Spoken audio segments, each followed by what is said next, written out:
the proposal on the last minute this month in February that I was prepared to stop. Civil war over world title. FISA with McLaren. Now, McLaren, faced with a delicate political confrontation with the sport's governing body, have been keen to keep Ayrton Senna away from the press in recent weeks, but he gave Sports Night a revealing interview during pre-season testing at Estoril last week. A chance to reflect on the bad feeling that remains from a controversial 1989 season.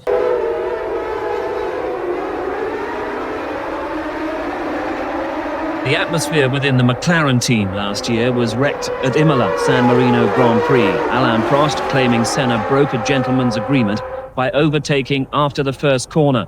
From then on, it was war.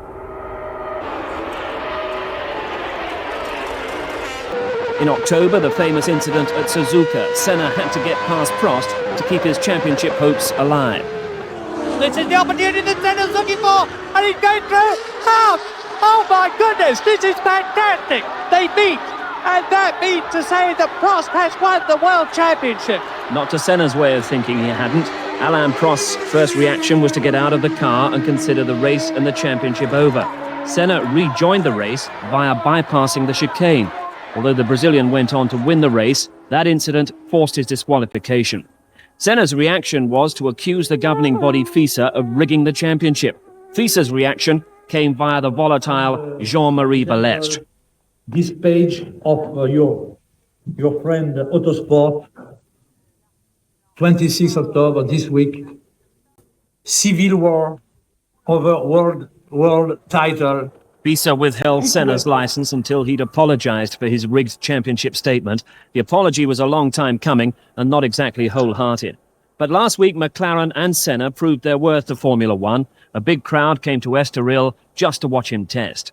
It seems there's a very uneasy peace in the championship, but during the bleak recent days, had Senna genuinely considered quitting Formula One?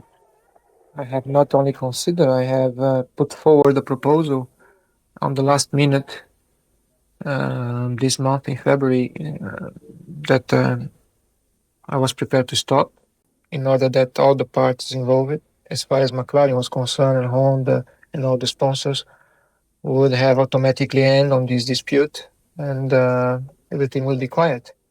The other option was to go on and fight, but I present those two options both to Ron Dennis and to Mr. Kawamoto, the vice president of Honda, for them to decide, to make the decision, and whichever was their decision, I would go along completely in peace.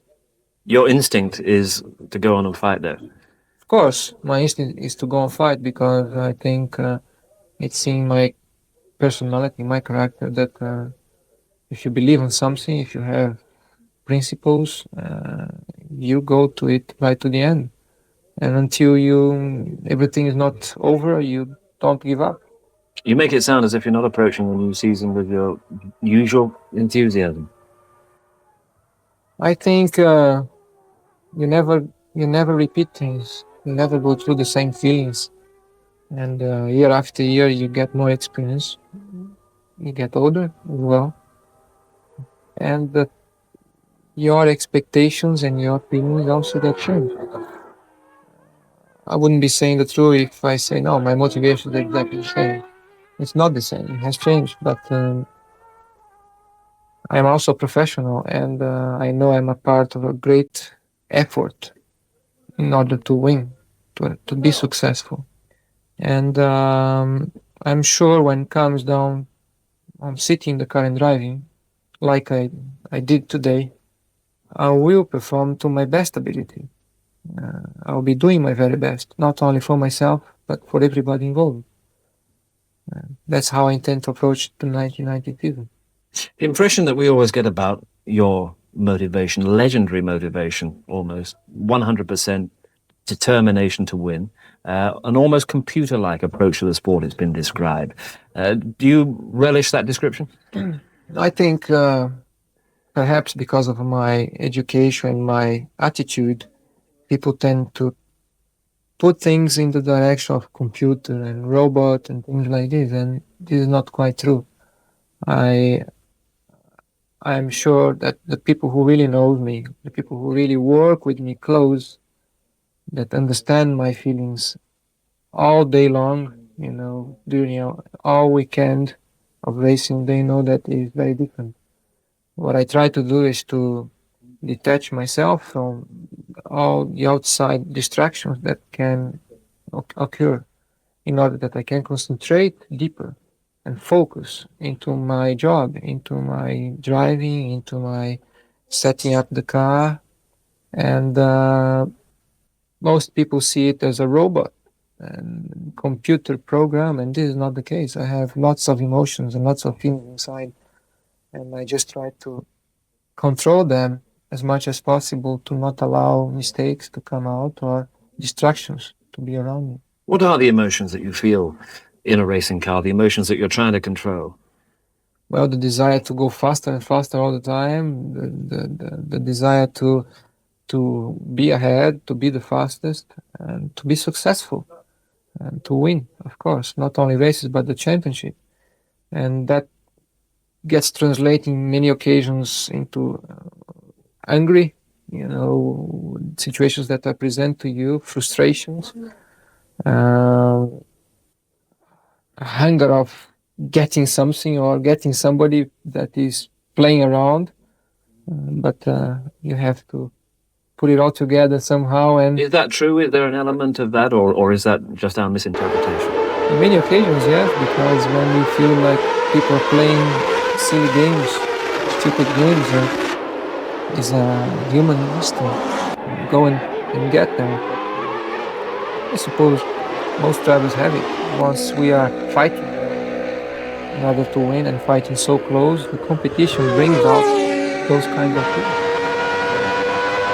I guess the degree that we all experience that is perhaps different than most athletes, because we are also playing with danger activity. We have a machine that goes very fast and can be a very dangerous, not only for you but for other people.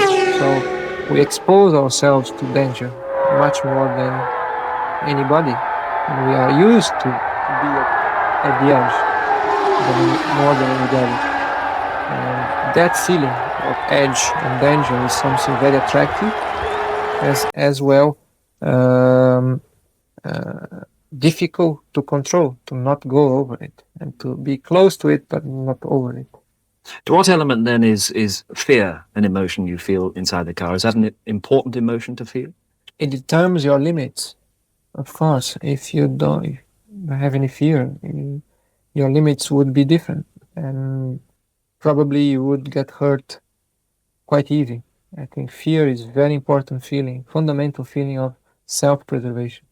Would you say that you have less fear inside a cockpit than other drivers maybe around you? I don't know how much fear they have. I know that I have enough to keep me in control and to keep me as healthy as I am.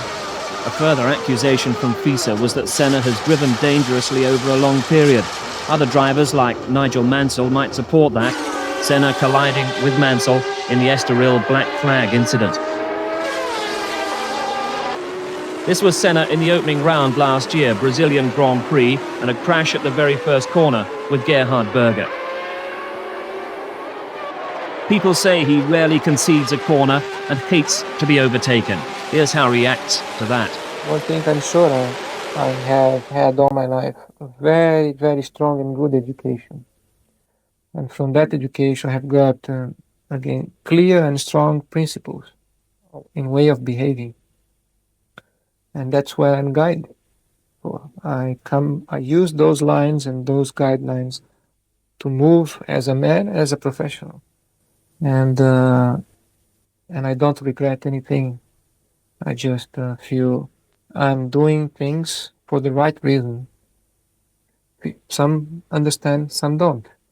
In the end, you never get everybody to understand and to agree and to accept. But most of them, I'm sure, admire, after all, what I'm doing as a professional and as a man. And as many drivers do, we are exposing our lives. They are consistent. The reason for it is only one: is to succeed, is to win, is to get the thrill when you cross the finish line in first place. Religion is an important part of your life. Is it an important part of your sporting life as well? Religion has always been important in my life. It has become even more important over the past 2 years, or just under the last 2 years. And it gives me the peace and the equilibrium that I need to perform under stress, under pressure, all the time. And I have found through God a special way of living and a special way of understanding many things in life, which I didn't have before I really start to understand what God is all about. Senna suffers in comparison to the relaxed image of other drivers. Alain Prost is approachable and doesn't seem to be dominated by the sport quite like Senna. The same could be said of Nigel Mansell, who certainly can match Senna for motivation, but has the kind of family support that helps keep things in perspective.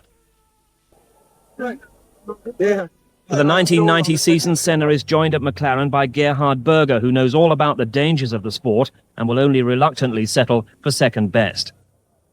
You only rarely see Senna playing the glamorous role at the race circuits of the world.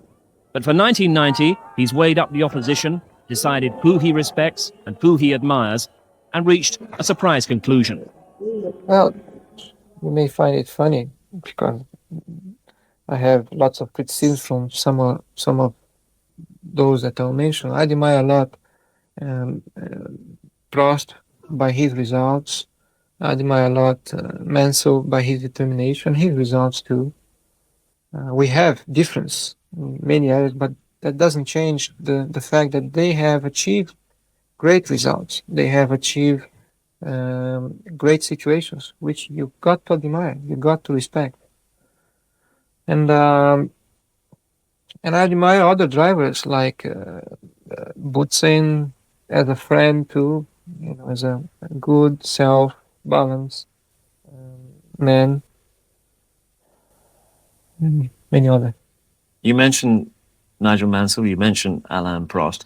How is it, we know the specific incidents involved, of course, but how is it, do you think, that battle seemed to endure over the whole of the 89 season, that atmosphere existed? Well, I think in such a sport where ego is always under pressure, under question, it's difficult for people to maintain balance all the time and not be influenced by the press, by the media, by some friends, or by some people who are called friends, and end up making wrong judgments and wrong decisions. I made mistakes. I'm not claiming all of that. I have made mistakes, but one thing that I am sure the mistakes I have done were in good faith and never in a way of thinking of destroying and damaging others. I'm not so sure if that has been the same case from other people towards to me. For the 1990 season, you've got a new teammate in Gerhard Berger. What are the important elements of a teammate? What do you require from a teammate in the context of the team? First of all, lots of respect and a good education. I think if you have those two things, then together with the technical knowledge which is required in order to have a good car setup and development, then you have the ingredients to have a good both professional and personal relationship. I think I have been through difficult situations as far as relationship is concerned with other teammates. So did Gerhard. We both understand the difficult, we both experience the difficulties, and we're both aware that we gotta give a special effort, a good try in order to give both of us and the team a positive environment on which to work, benefit from it, as far as motivation is concerned, as far as technical knowledge, information to be exchanged, and have a better time. But what has gone before has clearly affected your build-up to the season. Finally, how confused are you about the situation as you head for Phoenix?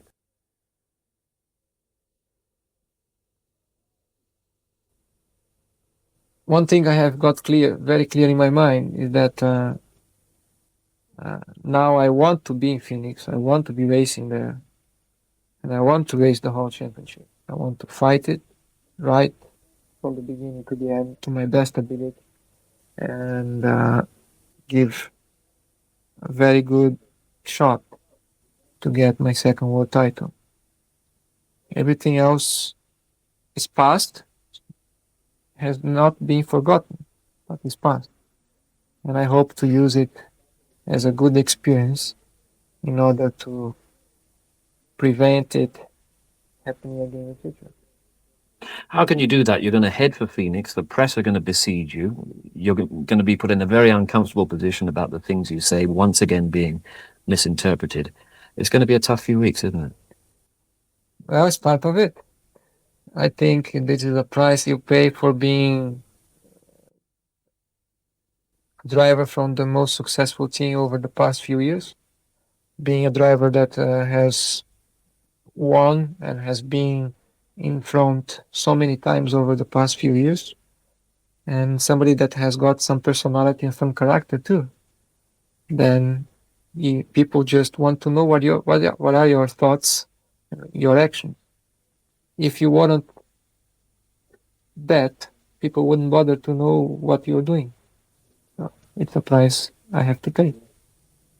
Ayrton Senna choosing his words with care, as well he might. The governing body are yet to officially give him his licence for the forthcoming season, but expect to see him on the front row for the US Grand Prix at Phoenix.